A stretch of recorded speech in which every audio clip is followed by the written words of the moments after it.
तर 23 तारखेला निकाल लागणार आहे। मात्र त्याआधीच मुख्यमंत्री कोण होणार यासाठी सगळ्याच पक्षांमध्ये चर्चा सुरू झाली आहे। पाहूयात कोण काय म्हणतंय। शिंदे जातील त्या दिशेला जाणार, शिंदेच्या निर्णयाची आम्ही बांधील। शिंदे मुख्यमंत्रीपदासाठी पवारांसोबत गेले तर काय कराल, या प्रश्नावर शिरसाटांचं उत्तर। साहेब जो निर्णय घेईल तो आम्हाला सर्वांना मान्य राहील। ते योग्य दिशेने जात असतात, आतापर्यंत आमचा अनुभव आहे। समजा ते उद्या शरद पवारांसोबत गेले तर मुख्यमंत्रीपदासाठी एकनाथ शिंदे साहेब जो निर्णय घेतील त्याच्याशी आम्ही बांधील आहोत।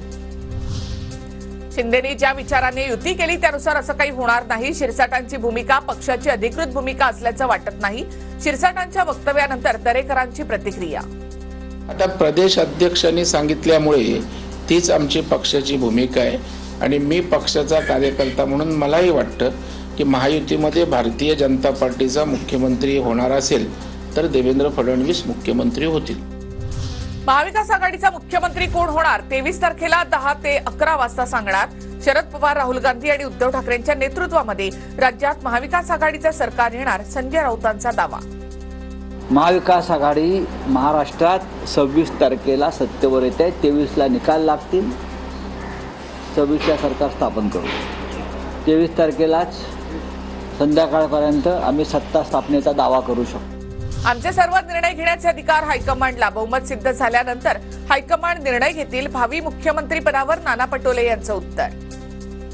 मुख्यमंत्री होणार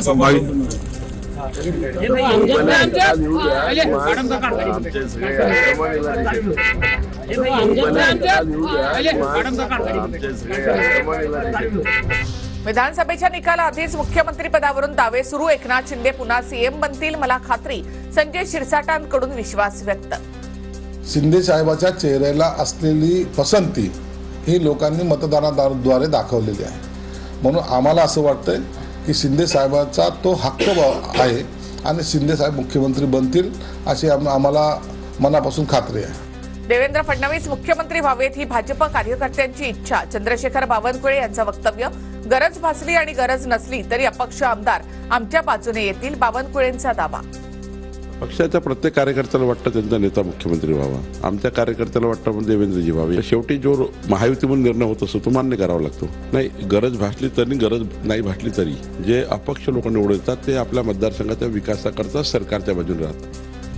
निकालानंतरचे 48 तास महायुती महाविकास आघाडी दोन्हीसाठी आव्हानांचे।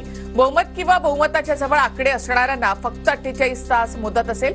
सत्तेच्या चाव्या इतरांकडे गेल्यास हॉटेल पॉलिटिक्सची शक्यता। एक्झिट पोलच्या आकडेवारीनंतर राजकीय पक्षांकडून हॉटेलवारी होण्याची शक्यता। निकालाला 2 दिवस बाकी, मुंबईतील हॉटेल बुक होण्याची शक्यता। खबरदारी म्हणून पक्ष उमेदवारांना हॉटेलमध्ये ठेवण्याची शक्यता। आम्ही फ्रान्सला जाऊ किंवा इटलीला जाऊ, आमदारांच्या हॉटेल बुकिंगवर आव्हाडांचं मिश्किल वक्तव्य। तर आव्हाडांनी आता फ्रान्सची निवडणूक लढवावी, दरेकरांचा टोला। जितेंद्र आव्हाड यांनी जाऊन फ्रान्सलाच निवडणूक त्या ठिकाणी लढवावी आणि फ्रान्सचा तिकडे प्रमुख व्हावं